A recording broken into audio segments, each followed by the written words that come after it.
సర్వశక్తిమంతుడవు సర్వోన్నతుడైన మా దేవ, మీ కృపా కనికరములు మా మీద ఉంచి నడిపిస్తున్న మహా గొప్ప తండ్రి, మీకు వందనాలు. ప్రతిదినం మీ రీతిగా మీ పాదాల చెంత చేరి మీ శ్రేష్టమైన వాక్యాలను నేర్చుకోవడానికి మీరు ఇస్తున్న కృపను బట్టి వందనాలు. వాక్యం వింటున్న మా బిడ్డలందరినీ ఆశీర్వదించండి, బలపరచండి, దీవించండి. కాంపిటేటివ్ ఎగ్జామ్స్ రాసి ఉద్యోగాల కోసం ఎదురు చూస్తున్నారు, అలాగే ఉద్యోగాల్లో జాయిన్ అవుతున్నారు కొంతమంది. ఆ బిడ్డల కోసం కూడా ప్రార్థిస్తున్నాం, బలపరచండి, ఆశీర్వదించండి. విదేశాలలో మా బిడ్డల కోసం ప్రార్థిస్తున్నాం, ఆరోగ్యమును క్షేమమును మీ కృపనిచ్చి నడిపించండి. అలాగే దూర ప్రాంతాలు ఉద్యోగాలు చేస్తున్న బిడ్డలు, వారిని దీవించండి, బలపరచండి. చక్కని ఆరోగ్యాన్ని బిడ్డలకు అనుగ్రహించండి. హాస్టల్లో ఉండి చదువుతున్నారు బిడ్డలు, అలాగే డైలీ సర్వీస్ చేస్తూ చదువుతున్నారు బిడ్డలు, కాలేజీలకు వెళుతున్నారు, వారందరికీ మీ కాపుదలు ఇవ్వండి, మీ భద్రత ఇచ్చి చక్కని జ్ఞానం ఇచ్చి నడిపించండి. అనారోగ్యంగా ఉన్న వారికి ఆరోగ్యము దయచేసి బలపరచండి. గర్భఫలం కావాల్సిన గర్భఫలాన్ని సిద్ధపరచండి. వివాహాలు కావాల్సిన వివాహాలను మీరు ఏర్పరచండి. అన్ని సంఘాల్లో ఉన్న సకల పరిశుద్ధులకు మీ కాపుదల భద్రత ఇచ్చి నడిపించమని యేసయ్య పరిశుద్ధ నామంలో అడిగి వేడి ప్రార్థిస్తున్నాము తండ్రి, ఆమేన్. అందరికీ వందనాలండి. ఈరోజు మనం కీర్తన గ్రంథం 32వ అధ్యాయం 5వ చరణాన్ని మనం చూద్దామండి. కీర్తనలు 32:5. నా దోషమును కప్పుకొనక నీ ఎదుట నా పాపము ఒప్పుకొంటిని. యెహోవా సన్నిధిని నా అతిక్రమములు ఒప్పుకొందుననుకొంటిని. నీవు నా పాపదోషమును పరిహరించి ఉన్నావు. నా దోషమును కప్పుకొనక నీ ఎదుట నా పాపము ఒప్పుకొంటిని. ఇక్కడ కీర్తనకారుడు యథార్థమైన పశ్చాత్తాపంతో దేవుని ఎదుట మన పాపాన్ని, అతిక్రమాన్ని ఒప్పుకొని క్షమాపణ కోరినప్పుడు ఆయన మన పాపదోషమును పరిహరించి క్షమాపణను, మనతో ఎడతెగక నిలుచుండేటువంటి ఆయన సన్నిధిని మనకు అనుగ్రహిస్తాడని ఈ వచనం ద్వారా తెలియజేస్తూ ఉన్నారు. ఎవరైనా తను చేసిన పాపాన్ని బట్టి పశ్చాత్తాపడి దేవుని తట్టు తిరిగి తను చేసిన పాపాన్ని ఒప్పుకుంటే దేవుడు తప్పక క్షమిస్తాడు. పాపాలను మనుషుల దగ్గర ఒప్పుకోవాల్సిన అవసరం లేదు. అయితే మనుషులకు వ్యతిరేకంగా చేసిన వాటిని మనుషుల దగ్గర ఒప్పుకోవాలి. వాళ్ళకు వ్యతిరేకంగా ఏదైనా మనం మాట్లాడినా, ఏదైనా వాళ్ళకు వ్యతిరేకంగా పనిచేసినా అవి మాత్రమే మనుషుల దగ్గర క్షమాపణ అడగాలి. దావీదు దినాల్లో 100ల కొద్దీ యాజకులు ఉన్నా దావీదు తిన్నగా దేవుని దగ్గరికి వెళ్ళాడు క్షమాపణ అడగడం కోసం. సమూయేలు 2వ గ్రంథం 12వ అధ్యాయం 13, 14, 15 వచనాలండి. సమూయేలు 2వ గ్రంథం 12, 13, 14, 15. నేను పాపము చేసితినని దావీదు నాతానుతో అనగా, నాతాను, నీవు చావకుండానట్లు యెహోవా నీ పాపమును పరిహరించెను. అయితే ఈ కార్యం వలన యెహోవాను దూషించుటకు ఆయన శత్రువులకు నీవు గొప్ప హేతువు కలుగజేసితివి గనుక నీకు పుట్టిన బిడ్డ నిశ్చయముగా చచ్చునని దావీదుతో చెప్పి తన ఇంటికి వెళ్ళెను. ఇక్కడ దావీదు నాతాను చెప్పిన వెంటనే, ఆ మనుష్యుడు నీవే అని చెప్పిన వెంటనే ఇశ్రాయేలీయుల దేవుడైన యెహోవా సెలవిచ్చినదేమనగా, ఇశ్రాయేలీయుల మీద నేను నిన్ను రాజుగా పట్టాభిషేకం చేసి సౌలు చేతులు నిన్ను విడిపించి నీ యజమానుని నగరిని తిరిగి నీకు అనుగ్రహించి నీ యజమానుని స్త్రీలను నీ కౌగిట చేర్చి ఇశ్రాయేలు వారిని యోధా వారిని నీకు అప్పగించి తిని, ఇది చాలదని నీవు అనుకున్న ఎడల నేను మరీ ఎక్కువగా నీకు ఇచ్చి ఉందును. 9వ వచనం, నీవు యెహోవా మాట తృణీకరించి ఆయన దృష్టికి చెడుతనము చేసితివేమి. ఇక్కడ డైరెక్ట్గా నాతాన్ అనే ప్రవక్తను దేవుడు పంపించి డైరెక్ట్గా చెప్పాడు.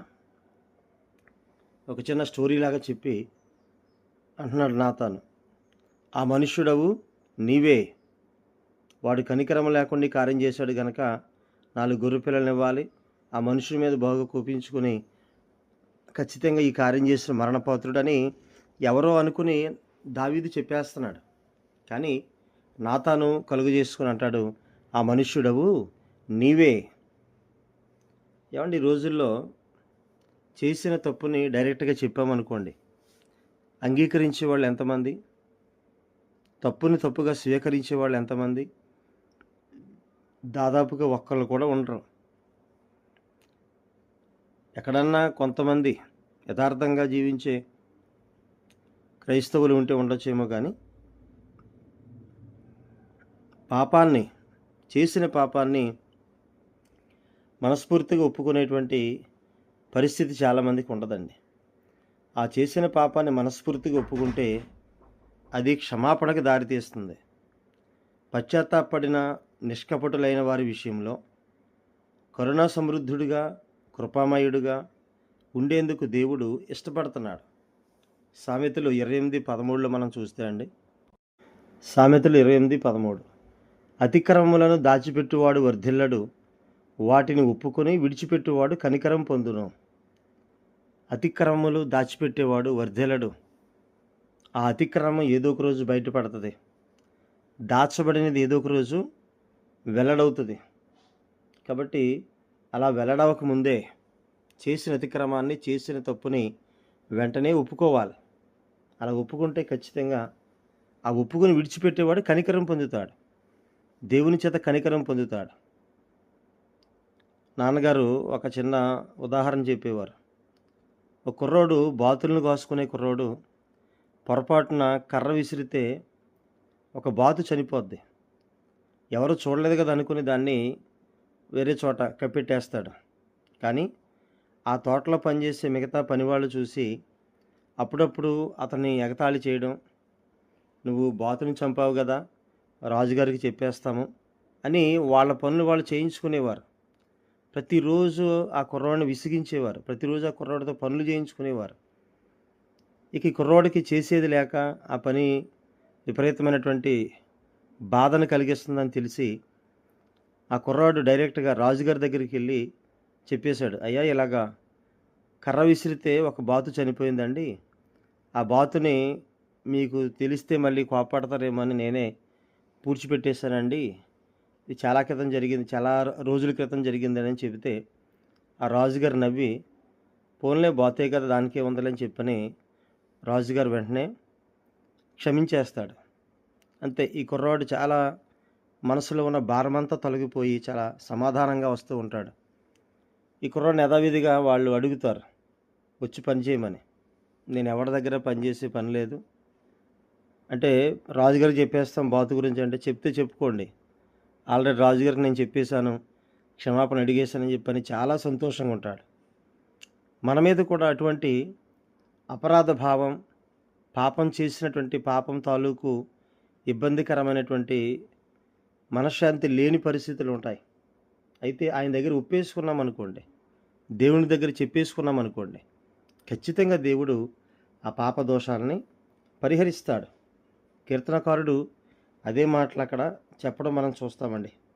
అలాగే యోహాను మొదటి పత్రిక 1:9 మనం చూస్తే, మన పాపములను మనము ఒప్పుకుని ఎడల ఆయన నమ్మదగిన వాడును నీతిమంతుడును గనుక ఆయన మన పాపములను క్షమించి సమస్త దుర్నీతి నుండి మనలను పవిత్రులనుగా చేయును. మన పాపాలని మనము ఒప్పుకోవాలి. ఒప్పుకోవడం కన్నా మించింది మరి లేదు. ఆయన పాపాలను క్షమించేవాడు. ఏ పాపం చేసినా ప్రతిరోజు మనం రాత్రి పడుకునే ముందు చేసే ప్రార్థనలో ఆ రోజంతా మనం చేసిన దేవునికి ఆయాసకరమైనటువంటి పనులు కానీ, దేవునికి ఇష్టం లేనివి కానీ చేసినవి ఆ రాత్రి పడుకునే ముందు జ్ఞాపకం చేసుకుని దేవుని దగ్గర అడిగి వాటిని ఒప్పుకొని ఆ రాత్రికి వాటిని విడిచిపెట్టాలి. ఉదయం లేచేటప్పుడు స్వచ్ఛమైన సమాధానకరమైన మనసుతో లేచి ఆయన్ని ఆరాధించి స్తుతించి మరలా ఆయన దగ్గర ప్రార్థించడానికి ఒక శ్రేష్టమైన ధన్యతను దేవుడు అనుగ్రహిస్తాడు. ఇలా ఇశ్రాయేలీయులు ప్రతిరోజు చేసేవారు.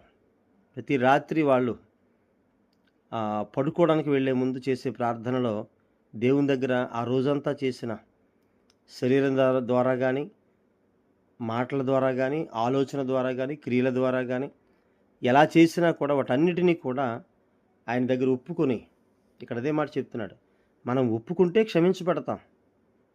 మన పాపంలో మనం ఒప్పుకొని ఎడల ఆయన నమ్మదగినవాడు, నీతిమంతుడు, క్షమిస్తాడు, మనల్ని నీతిమంతులుగా మారుస్తాడు.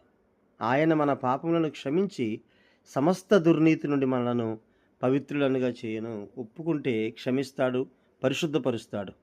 అటువంటి భాగ్యము దేవుడు మనందరికీ దయచేయునుగాక. ఆమేన్. అందరికీ వందనాలండి.